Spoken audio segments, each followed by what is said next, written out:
that we should finish Be'ezus Hashem. Okay. Amen. Yeah. Amen. Okay. Okay. Here we are. It's a nice daf today. Easy daf. Okay. This is what we discussed yesterday, and Sheldon brought it up briefly. The Mishnah, daf Lamed Beis Amud Sheni, about like 10 lines from the bottom. 10 lines from the bottom. Okay. Here we go. Hold on. All right. So the Mishnah says, Ha'oiver lifnei hateva, somebody who davens for the Yantiv, beyantiv shel Rosh Hashana, and run to Yantiv of Rosh Hashana, beyantiv shel Rosh Hashana, hasheni matkia. The second one, in other words, the Bal Musaf, that's where you cause the blowing of the shofar. You don't do blowing of the shofar in Shachris. Technically, why not? You do a bris milah in the morning, right? You try to do mitzvahs right away in the morning. So if so, why don't we do the blowing of the shofar right away in the morning? So we'll see that in the Gemara. Ubishas halal, on the days that you say halal, which is not Rosh Hashanah. So then halal, for example, Rosh Chodesh or every Yom Tiv, like Harisha Makrias Halal. Halal is read by the Bal Shachris, the first Chazan, not by the Bal Musaf. So the Gemara right away jumps into this idea. My Shana, why is it any different? Sheni Matkia, why do we make we blow the shofar by Musaf, Mushum, because the Beroiv Hadras Melech. Because there's a lot of people, it beautifies the king. In other words, since most people show up Musaf time, and that still exists till today. So there's more people in there. So that's why we want to wait to blow the shofar by Musaf. So the Gemara says, Yehochi, halal nami, name b'sheni. Let us say halal by Musaf too. Mishum de Beroiv Hadras Melech. Most people will show up after laning, so we should always have halal at Musaf time. Ella, what's the reason why it's not so? Maishno halal de Berishan. Why is it not that way? Why is halal always by Shachris? Mishum, because there's reason makdim the mitzvahs. Because diligent people do mitzvahs as soon as it's possibly possible. And therefore you do it by Shachris, because we do it as early as we can. So the Gemara asks the question, Tekiya name ne'evad berishan. Let's do Tekiya also by Shachris. Mishum, there's reason makdim the mitzvahs. Because there's reason makdim the mitzvahs. So why do we blow the shofar by Musaf? So the Gemara answers this question by saying, Omar Rabbi Yochanan, B'shas Hashmad Shanu, when they were trying to convert the Jews, so there was a gzeira edict that we could not blow shofar, and they used to watch to see if you're blowing shofar by Shachris, and by in the afternoon already the guards left. So then, because of that danger, it was dangerous actually to blow the shofar in the morning. Therefore, we blow the shofar by Musaf. Now, even though nowadays this reason doesn't apply, but like many other things that we do, since it could happen again. We should never say that things can't happen again. We always believe that it could happen again. And B, it gives you pause. How lucky you are that you're able to blow the shofar without any. You start thinking about what it was, why we're blowing it now. You start thinking about how lucky you are that you could have the ability to perform mitzvahs. The same idea, by the way, is we do this in Shachris in the morning, where we say Shema Yisrael. We say Shema Yisrael Hashem Elokeinu Hashem Echad, because we in the morning early before we daven, because in those times it was a Shas Shema. They didn't allow you to read the Krishma, so we chat the Rain before the guards came. So that's why we do it by Shachris. Anyway, the Gemara says, "Midikam b'shas halal, miklal the Rosh Hashana leika halal." We said that during days that you read halal, then halal belongs in Shachris. So it implies that Rosh Hashanah there is no halal. My tama. What is the reason that you don't say halal by Rosh Hashanah? It's a Yom Tiv. Amar Ababo, Amar Malach L'Shar, something HaKadosh Baruch Hu. The Malachim were wondering about that. In other words, in heaven, they sang halal on Rosh Hashanah. It's a regular day. It's a regular holiday. So the Malachim are asking God, Rabbeinu Shalom, why aren't the Jews saying halal on Rosh Hashanah and Yom Kippur? That was the angel's question. So God says to them, is it possible that the king is sitting on his throne, B'sifrei Chaim, B'sifrei Mesim, the books of life and the books of death, Pesuchim lefanav, are open before him. God is deciding who's going to live, who's going to die. Even the dead people get judged, depending on what the consequences of how their actions play out, even after they die. Everything is judged that day. The Yisrael Imrim Shira, should a Jew say song on Hallel? So that's not the mood that you want to get. Although we dress nicely on Rosh Hashanah and we put on a suit and tie and eat and drink wine, but that's to show that we feel confident. But singing in a loud, in a whole, kumsitz type, that's not that. They didn't want that because that's the wrong mood. Because as part of the group, some people are not going to make it, and therefore it's not appropriate to say shira. Shofar shel Rosh Hashanah. Now the Mishnah says we just discussed that blowing shofar Rosh Hashanah is a very important mitzvah. Says the Mishnah, it's not as important as you'll see. Shofar shel Rosh Hashanah. If shofar Rosh Hashanah, if it's not available to you, ein ma'avirin olavas tchum. You're not allowed to go out of the tchum Shabbos to go fetch a shofar from the next city. Shofar is a mitzvah essay, and it's so important to make God remember us l'tova, for good. We don't mechalel Shabbos, even a drabanan. The ein mafakchem olavas agal. And if it's under a pile of a collapsed building, you're not allowed to move away the rubble to take away the shofar because it's muktzah. You're not allowed to do that. If a shofar is on a tree, you're not allowed to climb a tree because you might come to cut a branch. So it's a drabanan, you can't do that. You can't ride on an animal to go fetch a shofar somewhere. You're not allowed to swim on the water. We know you're not allowed to swim over a river because you might make a raft, not a pool, but a raft. And therefore we don't do that, even if you won't be able to you won't be able to hear the shofar. And you're not allowed to cut a shofar. You're not allowed to cut a shofar and shape a shofar, because if you shape a shofar and you finished its final touches, that's an av malacha of makeh b'patish. You're making it a usable item, and that you can't finish up a shofar on Shabbos. So you can't cut it, not only with an item, with a tool, that if you use that kind of tool, it's only a drabanan, or a real professional tools, where certainly you're not allowed to cut the shofar because it's a lois essay. You're going to be violating the isser of not doing work on Yom Tiv. So you can't, you form a shofar on Yom Tiv. But if you want to throw water or wine or wash out the shofar so you'll have a better sound, you're permitted to do so. Now, the Mishnah says like this. You should realize something very interesting. If you blew the shofar on Rosh Hashanah, right, you did the mitzvah, right? So now you're home after the musaf, you found a shofar in your house. You can't play around with that shofar. You can't just blow and you like the sounds of the shofar for no reason. You know why? Because blowing a shofar on Yom Tov or Shabbos is usher, really, because we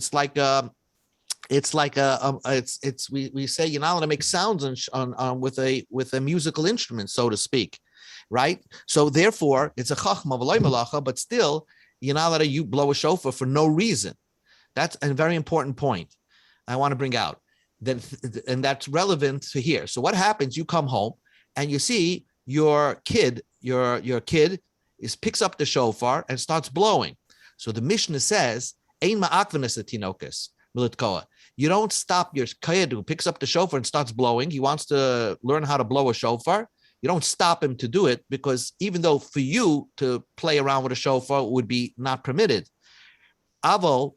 But not only that, you're allowed to get busy, occupy yourself with your son to teach him how to blow a shofar on Yom Tiv, because that's chinuch ha-mitzvahs. So although to play around with the shofar for no reason is usher after you did the mitzvah, but with your son, you're permitted to teach him how to blow when you get home from shul, to teach him how to blow. Then the Mishnah says, let's say you're home, you didn't go to shul, and you have a shofar in your house, and you just you blew, and all of a sudden the sound came out. You weren't thinking to do a mitzvah. You weren't even thinking to blowing. Lo yotze. That doesn't qualify for an exemption on the mitzvah. You didn't fulfill the mitzvah of hearing shofar. If you hear from somebody who's just busying himself with a shofar, a guy who's just blowing but not thinking about what he's doing, so the guy that's listening in also layatza was not yotze the mitzvah. So the Gemara asks, my timer, what is the reason why I can't violate? Why can't I violate a mitzvah d'oraisa to get the shofar? So the Gemara says, shofar esehu. To listen to a shofar is a mitzvah saseh, a positive commandment. The yontiv, to violate and do work on yontiv, is essay v'loy saseh. Is an essay and a loy saseh. Not only it's a prohibition, they an essay doicha as loy saseh v'essay. An essay, a positive commandment, can't override a negative commandment and a positive commandment.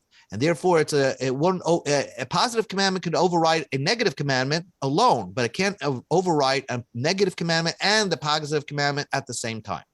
So therefore, that, and also Issa D'Rabbanan, and that's why not only Issa D'Oraisa, Issa D'Rabbanans, they're also involved in that. You can't violate Issa D'Rabbanan for shofar. You're not go on a tree to fetch a shofar. So the Gemara says, you're not allowed to go onto a tree because you might cut a branch, so that you might lead to cutting a branch, and you're not allowed to ride on an animal. So that is Issa D'Oraisa. So that could be, so certainly, so the question is, you said by Tchumen and Pikuach Hagal to uncover a collapsed building, there's no real, it's just a D'Rabbanan, but it doesn't lead to an Issa D'Oraisa. You say you can't do that. Why does the Mishnah have to go on and say you can't go up a tree and you can't ride a behemoth? If you can't go past the Tchum and you can't move away bricks, which are only Issa D'Rabbanan, that would not lead to Issa D'Oraisa, so certainly you can't go up on a tree and ride an animal. So the Gemara says, sometimes the Mishnah tells you the bigger novelty, and then it tells you even the smaller novelty. I don't have to even tell you the smaller novelty. The bigger novelty is you can't go past the tchum and you can't take away the bricks. The smaller novelty is going up with the tree. Next, Lamed Gimel Lamed Aleph. Bein choischen, you can't shape a shofar. Bein bedavar mishum shloisasei, or bein bedavar mishum es shus, bein bedavar mishum loisasei. So the Gemara says like this: what is an example of shaping a shofar? What's an instrument that if you use it, it's not the normal instrument to make a shofar with, to cut a shofar with? So the Mishnah says that, and if you do that with that kind of instrument, you're only over at the Rabbanim. Mishum shavus magla. If you use a sickle, that's Issa D'Rabbanan. Loisase, where would you violate a negative commandment? Midaraisa, if sakin, if you use a knife. So here we have in our picture. So if you use a sickle, which is usually used to cut wheat, so that is not the normal way to shape a shofar, to cut a shofar, make a hole over here. So if you use that kind of instrument, it's only Issa D'Rabbanan. And if you use a knife, that's more the appropriate instrument. That would be an Issa D'Oraisa to make the shofar on Yontif. Says the Gemara. So now the Gemara says, why do you have to tell me? All you have to tell me, you can't use a sickle, and certainly I'll know you're not allowed to use a knife. The Mishnah says that you can't use an instrument that if you use it is only a D'Rabbanan, is not permitted. Certainly, I can't use an appropriate tool to make a shofar where I'll be, if I do that, I'll violate the Torah. So why does the Mishnah have to say both novelties? So the Gemara says, same answer. The Mishnah tells you the bigger novelty. That means you're not allowed to use even Issa D'Rabbanan, like a sickle, to make a shofar. And not only that, of course, I don't even have to tell you, you can't use the knife to make the shofar. If you do so, you'll be over D'Oraisa. So the Mishnah teaches you even the lesser novelty. Says the Mishnah, right? If you're allowed to put wine or water in there, so the Gemara says, you're allowed to put water and wine into your shofar to make the sound better. May reglayim lo, you can't put urine into your. Now, urine in those times was like ammonia. It somehow breaks down the schmutz, the dirt inside the shofar, and it's a cleansing agent. So you can't pour urine into your shofar because it's not respectful for the mitzvah. Even though probably works. Masni Simani, Who's our Mishnah going like? Abba Shaul he. The Tanya Abba Shaul made the statement. Mayim ayayin mutter, to put water or wine down your shofar, that's permitted. So that you'll have a clearer sound by cleaning out the dirt inside. May reglayim, putting urine, asum may hakavod, it's not respectful. Mishnah said, you don't stop a child if you come home from shul and your child takes your shofar, even though you're not permitted to do so, he can do it. So the Mishnah says like this: Ha nashim ma'akvim. If a woman would start blowing a shofar, let's say you come home, your wife didn't come to shul, and she starts blowing the shofar, you stop her, because a woman is not permitted. Now, why would a woman not be permitted to blow shofar? It's fascinating. According to the Mishnah, the reason why a woman is not permitted to even blow a shofar, because it's a mitzvah asay shazman groma. We know a mitzvah that is time dependent. A woman is not obligated, and therefore, if she does this mitzvah, Rashi says, if she would blow the shofar, there would be bal toisef. She's adding more mitzvahs. It's a mitzvah that a woman is not supposed to do, and there's an issa to make up your own mitzvah. So women would not blow the shofar, according to the Mishnah. So the Gemara says, but didn't we learn in a brisa that disagrees with our Mishnah? You don't stop loyasat noshim. If a woman wants to blow shofar, you don't stop her. Loyasat tnaikis, or kids who militkaya from blowing shofar be yontiv. So we see in the brisa that a woman could blow the shofar on yontiv. Amar Abai said loikash. It's not difficult. Ha Rabbi Yehuda, ha Rabbi Yosef, Rabbi Shimon. It's actually an argument between Rabbi Yehuda and Rabbi Yosef and Shimon. Where's this argument? The Tanya we learned in a brisa. We know that if you bring an animal on yontiv, you have to do smicha, lean your whole body onto the animal to say the vidui, to say the prayer. So the Mishnah says, the Tanya we learned in the Brisa, Dabel B'nai Yisrael Simchin. A Jew, a man does smicha, Ve'en B'nai Yisrael, a woman who brings a carbon, Simcha doesn't do smicha. And if she would do smicha, doesn't have to be yontiv anytime. If she would do smicha, she would violate of adding a mitzvah. She's not supposed to do this mitzvah of smicha, and if she does so, she would be violating the Baal Toisif. Divrei Rabbi Yehuda, Rabbi Yosef, Rabbi Shimon Oimrem. No, if they want to, noshim samichais rishus. Women, if they want to lean on the animal to do the smicha, that would be permitted. Leaning on the animal wouldn't be an isser if it wasn't yontiv. So even on yontiv, where they'll violate the yontiv, Rabbi Shimon say they could do smicha. So also over here, Rabbi Yosef, Rabbi Shimon would hold like the brisa that if a woman wants to blow shofar, even though she's not obligated in that mitzvah, she could blow the shofar, and maybe she'll get a mitzvah for that.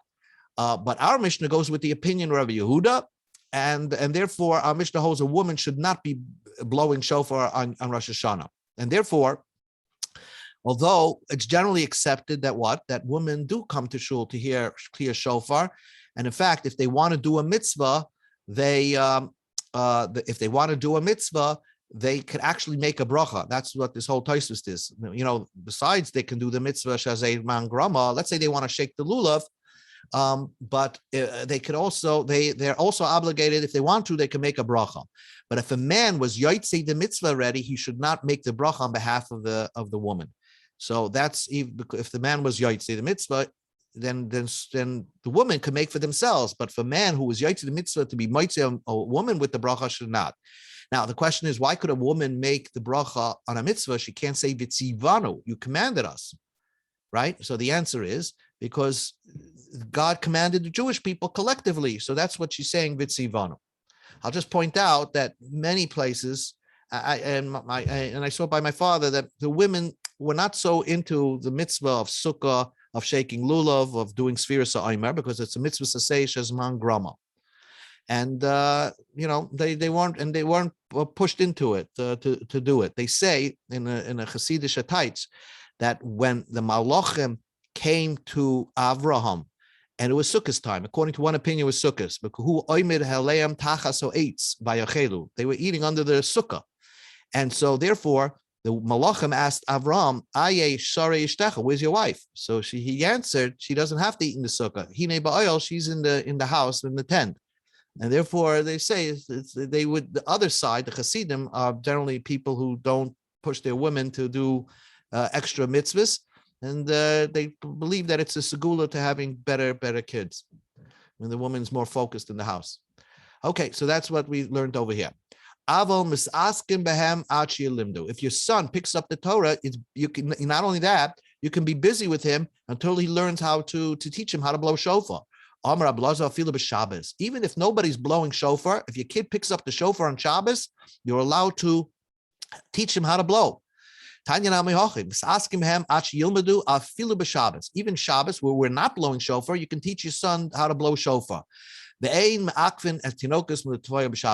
then we don't stop them if they want to blow for Shabbos. We don't stop them. So the brisa is like a contradiction from each other. First, it says you could teach them, and then it says that if they do it, you don't have to stop them. Hagufa kasha. The brisa is contradictory. Amrit, you said misaskim behem achi yilmadu. You can teach your kid. You could actually get involved in teaching your kid till he learns how to blow shofar fil b'Shabbos. Alma lechatchila amirin tiku. You could, in the beginning, you could even tell your son, blow the shofar. Let me teach you how. And then brisa says, ein ma'akvin ikuva. Ein ma'akvin. You don't stop him if he takes it. Ikuva d'loy ma'akvin. You don't stop him. Ha lechatchila. But if he takes it by himself, loy amrin. We don't tell him tiku. Lechatchila. We don't tell him let's blow shofar today. And so how do you reconcile the brisa and to make sense out of it? Loy kasha, it's not difficult. Kan, the first part of the brisa that says you can get involved to teach your son, and you can have a session with your son. We go to Amid Beis, when a cotton is actually of the age that you can train him to do mitzvahs. So there we get involved, and you can tell your son to do the mitzvahs and teach him. Hakan, where we don't stop, but we don't encourage, is by a cotton that did not reach the age of chinuch, right? Let's say he's 2-3 years old. We don't bring a shofar to him so he should blow, but if he takes the shofar, we don't stop him. And the reason we don't even give him a shofar to blow, because people will think that you're blowing shofar on Shabbos. People will not know it's a 2-year-old child. They'll think a gadol is doing it. And so there's no mitzvah to be mechanech to train a 2-3-year-old child. So therefore, you don't get involved with a 2-3-year-old child if it's Shabbos. But if it's a child, let's say he's a 9-year-old child and he picks up the shofar on Shabbos, and he's relaxed and he's in the mood to learn. So not all the time your child wants to learn from you. But he's in the mood to learn, even if it's Shabbos and you're not blowing the shofar, you can get involved and start teaching him how to blow shofar on Shabbos. That's Medina de Gemara. I don't know if we pass in this way. If someone just blew a sound like blowing air, and then all of a sudden a sound came out of the shofar, you're not yoitza. But if a guy had concentration, he wants to blow the shofar, but he just wants it to use it as a musical instrument, not to be mekayim the mitzvah. Yotze, that would imply the Mishnah is trying to say that you would fulfill the obligation. Would you say that our Mishnah is a proof to Rava's idea? Rava said, you don't need to have kavanah that you're doing a mitzvah. Even hatakei l'shir, if you take the shofar and you're blowing it just to make a musical, yatsa, you a yatsa. So our Mishnah seems to agree with Rava's opinion. So the Gemara says no, because our Mishnah only stresses misasek, that if you just weren't aware of what you were doing. So the Gemara says no, dilma takei l'shir nami misasek karilei. Maybe according to our Mishnah, even if you're blowing for music, but not for the mitzvah, that's also not being aware of what you're doing. That's also not being aware. So our Mishnah maybe includes that if you blow just for the musical instrument, that's not being aware that you're doing it for the mitzvah and you're not yotzeh. So our Mishnah is not a clear proof to what Rava's opinion is. If you hear from somebody who was not aware that doing the mitzvah, so the blower was not aware, and you're listening in, you're not yotza. Aval hashemeya min shmiel atzmai my yotza. When you hear, if the guy who's blowing the shofar had in mind that he's blowing for himself, he knows he's doing the mitzvah, and you're listening in. But the problem is he's not thinking about you. The guy is thinking about himself. So that would apply from the Mishnah is yotza, because the only reason why you're not yotza over here is because he's a misasek. The blower was not aware that he's doing a mitzvah. But if the blower was aware that he's doing a mitzvah, albeit he's trying to be mitzi himself and doesn't know that you want to listen in, you would be yaitza. So the Gemara says, our Mishnah should be a refutation of the opinion of Rab Zera. Rab Zera said to his attendant that he was blowing, have in mind, ikavein utkali. Have in mind, when you blow the shofar, think that you want to be mitzi me, because if not, I would not be yaitza. So why? Even if the guy, the blower, even if the attendant did not have Rab Zera in mind, Rab Zera would be yaitza according to the Mishnah. So Gemara says, no, Dilma, our Mishnah, I did the Tani Reisha Misasek, Tani Seif, and Nam Misasek. Since the Reisha, the first case of the Mishnah, talked about the idea of somebody not being aware, so the Sefer also talks about the end of the Mishnah says the word not aware. But really, even if the blower was aware, maybe even if the blower was aware, but it was not aware that you want to be yaitza, the Mishnah would also hold that you would not be yaitza. But the misasek should not be taken literally, according to the way the Gemara is learning now. Says we'll do the Mishnah and a few lines into the Gemara. The Mishnah says, now we know that the Torah says you're supposed to blow a trua, right? One trua will decide what the trua is. Trua means it's a broken sound. Now, from psukim, we darshan that every trua has to have a tekiah beforehand and a tekiah afterwards, because the pasuk says "V'avartem shofar b'shchol artzachem b'yovel," and taviru shofar b'chol artzachem. Taviru and v'havartem implies that you have to have a tekiah before and a tekiah afterwards, and trua in the middle. And we're going to learn that you're supposed to blow tekiah from min haTorah. All you have to blow is tekiah, trua, tekiah 3 times by the 3 sets, by malchius, zechrinus, and shofars. So that's exactly what this Mishnah says. Say that the tekiyas shalish, the tekiyas have to be blown 3 separate times, by malchius, by zechrinus, and shofars. But how many sounds are you supposed to each? Shalish. Each of the set has to be 3 sounds. Tekiah, trua, tekiah. That's the min haTorah. How we get to the number 100 is we'll learn in the Gemara. She'ir tekiah. How long should a tekiah be? Kishalish truas, like 3 truas. We'll see what that means. But the Gemara is going to explain that every tekiah should be as long as the trua. So now let's understand what is a trua. Here is a very interesting thing. She'ir trua. What is called a trua? How long is a trua? Trua kishalish yavavois, like 3 short sounds. According to Rashi, we have a trua, everybody's familiar with 9 short sounds. But according to Rashi, the trua actually is 3 short sounds. 2, 2, 2. And the tekiah has to be as long as you say 2, 2, 2.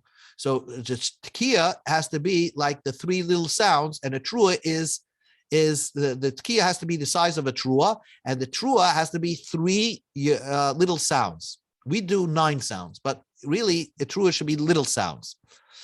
Now, where do we get shvarim, big sounds? How do you know it means big sounds? Because the brisa says, there's a brisa that we're going to learn that says, no, a trua is not short sounds, yavavas, short sounds. It's actually ba, ba, ba, the 3 long sounds. So we do both, long sounds and short sounds, and then long sounds separately and short sounds separately. So the Mishnah says, let's say you didn't blow in Shemoneh Esrei. You're davening at home, so you're blowing after you daven Musaf. And so therefore you have to blow 3 sets. But you're holding at the end of Malchius. You blew tekiah trua, and then you blew a tekiah, so it should last for the last tekiah of Malchius and the first tekiah of Zechrinus.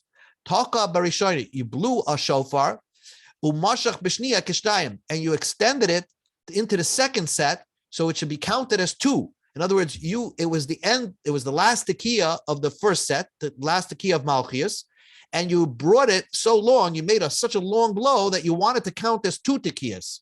Ein b'yadei ala achas. It's only counted as 1, because as long as you don't take a breath in between, no matter how long the tekiah is, it's counted as 1. Next part of the Mishnah. Misha birech v'achach nisman aloi shofar. A guy made daven Shemoneh Esrei, like I said before, and all of a sudden a shofar showed up. So after Shemoneh Esrei, toikel maria v'tekeya shalosh pam. You do tekiah, trua tekiah 3 times. Although it's not going to be brought, you're not blowing in Malchus shofars because you already said it, but blow 3 sets and that's it. Next Mishnah. Kishem sheshliach tzibur chayiv, just like a shliach tzibur who knows how to daven, he knows how to read Hebrew, he's obligated to read the Shemoneh Esrei. Kach, kol yochid v'yochid chayev. So also, if you know how to read the Shemoneh Esrei, don't be yotzi with the Shliach Tzibur by just answering Amen, but you should actually read the Shemoneh Esrei. It's the Shliach Tzibur repeating the Shemoneh Esrei was only for the sake of people who don't know how to read Hebrew. So then we say the Shliach Tzibur, the Chazan, could be mitzi them. But generally, we want every person to daven by himself. And this applies not only Rosh Hashana, but all year round. Rabbi Gamliel, Rabbi Gamliel says, no, even if you're an expert, if you don't feel like davening by yourself, Shliach Tzibur mitzi es yarabban yidei chavasim. The Shliach Tzibur, the Chazan, will be mitzi you as well. And if you want to listen in, you can listen into the Chazan and not daven Shemoneh Esrei yourself. Just answer Amen. Now, the Gemara says two lines into the Gemara, a few lines. But Tanya, we learned in the Braisa, Shi'ir Tekiya Ketrua. Our Mishnah says a Shi'ir Tekiya, the Tekiya is Kishalish Truas, like 3 Truas. And here we say a Braisa says Shi'ir Tekiya is Ketrua. 1 Tekiya equal a Trua. How do you answer our Braisa to equal the Mishnah? Rabbiya, it does equal our Mishnah. Tani didan kochoshev tekiya dekula babi utriyas dekula babi. Our Mishnah says the 3 tekiyas of the 3 sets equal the 3 teruas of the 3 sets. So basically, every tekiya is a trua.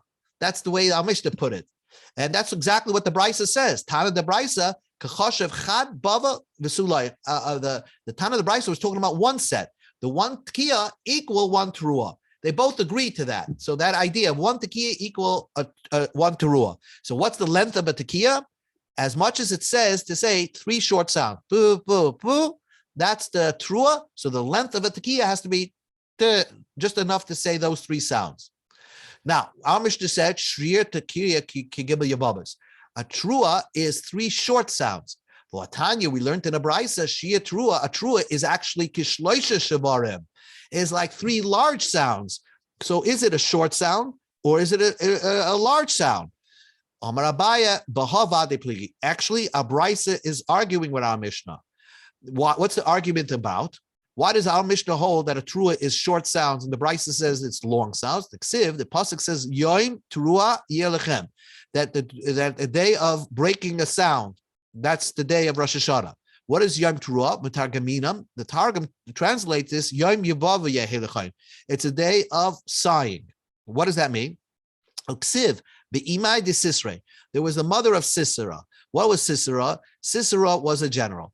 Now, in the story is that Devorah, who was the Neviah, the prophetess, told Barak, the Jewish general, to go out to fight against Yovan Melech Canaan. And they had this Ramal, or whatever you would call him, Sisera, who was this general who won all wars, and he was on the enemy's side. And somehow the Jews won the war, and the Sisera, the general, was escaping. And if you remember the story, this Sisera came into this tent belonging to Yael, a woman, and she said, "Come here. I see you're running away from war." And he got her drunk. She got him drunk, and she killed him.